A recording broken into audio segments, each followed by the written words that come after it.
Tu te poses des questions sur ton orientation ou tu es là par curiosité? Aujourd'hui, je t'explique tout sur le doctorat.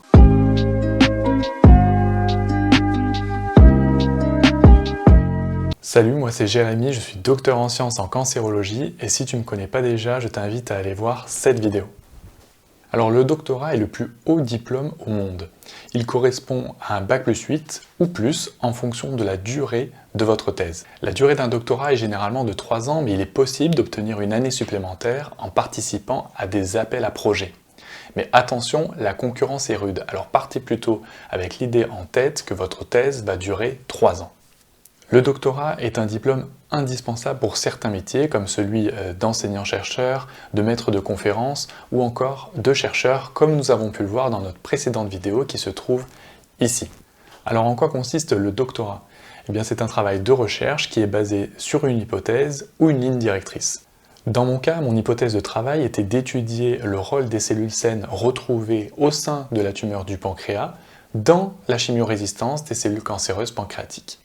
Et donc, le travail d'un doctorant, ça va être de réaliser des recherches bibliographiques, de réaliser des expériences, de présenter ses travaux lors de réunions ou encore de congrès, et puis pour finir, de rédiger un mémoire de thèse et de présenter ses travaux lors d'une soutenance de thèse.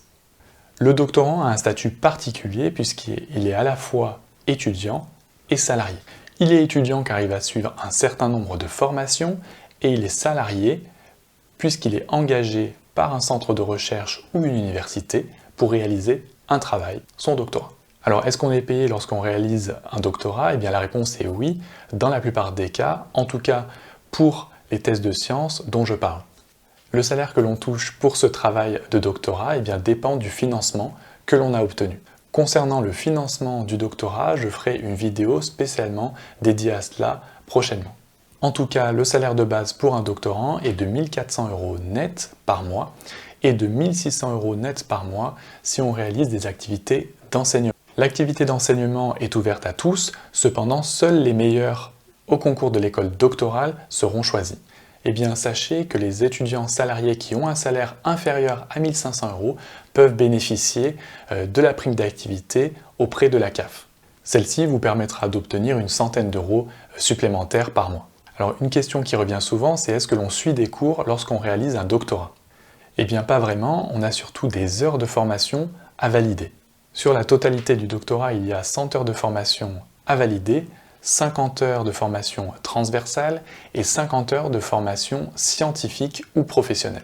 Alors vous avez tout un catalogue de formations proposées par l'école doctorale et qui sont diverses, comme par exemple comment rédiger un CV, comment utiliser Word pour rédiger sa thèse, des cours d'anglais, des formations professionnalisantes, par exemple comment créer son entreprise, et puis des formations scientifiques, comme par exemple sur la cytométrie en flux ou encore la microscopie électronique, etc. Et vous pouvez même ajouter à cette liste de formations la participation à des congrès ou l'obtention de diplômes annexes qui vont être considérés par l'école doctorale comme des formations et puis vont être décomptés de votre nombre d'heures de formation à réaliser. Dans mon cas, j'avais participé à un congrès international qui se déroulait à Barcelone sur plusieurs jours et l'école doctorale a estimé que la participation à ce congrès équivalait à une vingtaine d'heures de formation qui ont été décomptées de mes 100 heures de formation.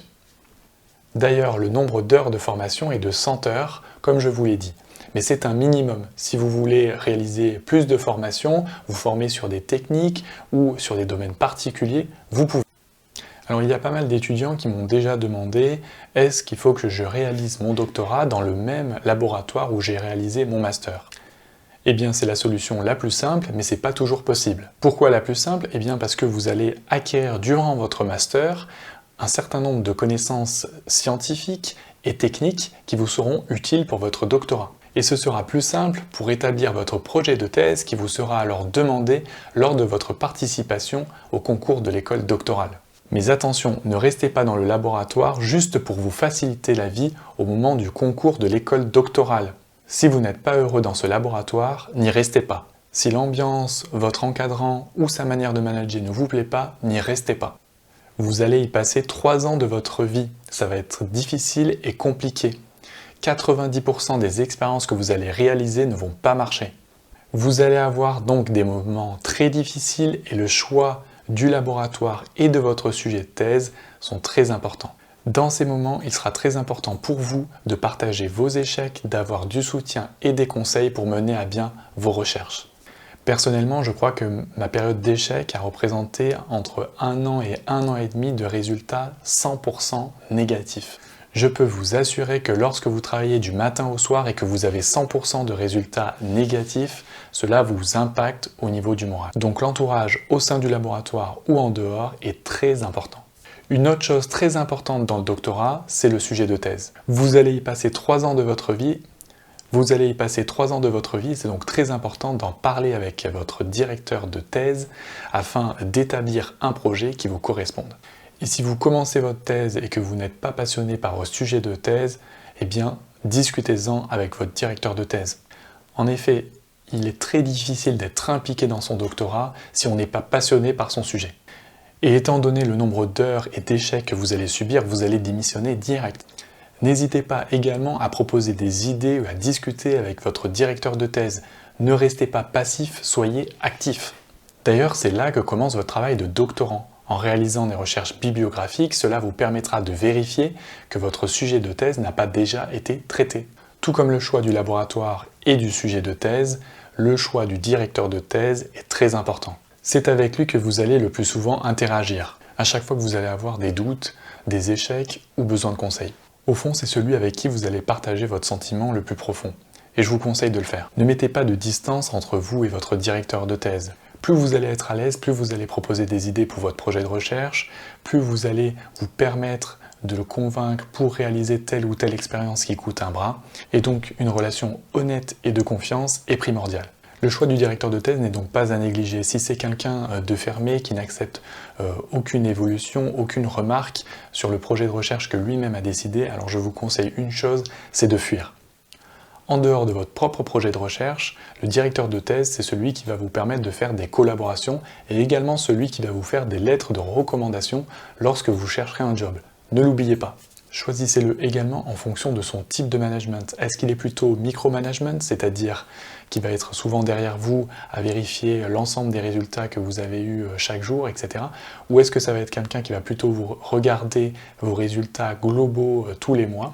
Eh bien, choisissez-le en fonction de ce qui vous convient. Concernant l'examen final du doctorat, eh bien, ça consiste à un mémoire de thèse et une soutenance de thèse. Le mémoire de thèse consiste à présenter ses travaux de thèse qui vont être précédés d'une introduction présentant les notions clés abordées dans les résultats. Et puis on termine par une conclusion et des perspectives qui permettent de replacer les résultats obtenus dans l'ensemble des connaissances actuelles existantes. Quant à la soutenance de thèse, elle va permettre de présenter une partie ou la totalité des travaux réalisés à un jury composé de chercheurs expérimentés dans les domaines de la thèse. Les membres du jury sont choisis en accord avec votre directeur de thèse et spécialisés dans votre domaine d'études. Une fois que vous aurez présenté vos travaux de thèse, eh bien chaque membre du jury vous posera des questions. Ces questions peuvent avoir pour objectif de vérifier l'état de vos connaissances concernant le domaine d'études étudié, mais peuvent être également questions pour lesquelles le membre du jury n'a pas de réponse, mais vous demande simplement votre avis sur tel ou tel résultat. Une fois que l'ensemble des membres du jury vous a posé les questions qu'il souhaitait, eh bien le jury va se retirer pour délibérer de votre cas et décider s'ils vont vous attribuer ou non votre diplôme de doctorat. Voilà, c'est tout pour aujourd'hui, j'espère que cette vidéo vous a plu. Si c'est le cas, n'hésitez pas à cliquer sur j'aime et à vous abonner à la chaîne. Si vous avez des questions ou des remarques, n'hésitez pas à les partager en commentaire en dessous de la vidéo et je vous donne rendez-vous pour une prochaine vidéo la semaine prochaine.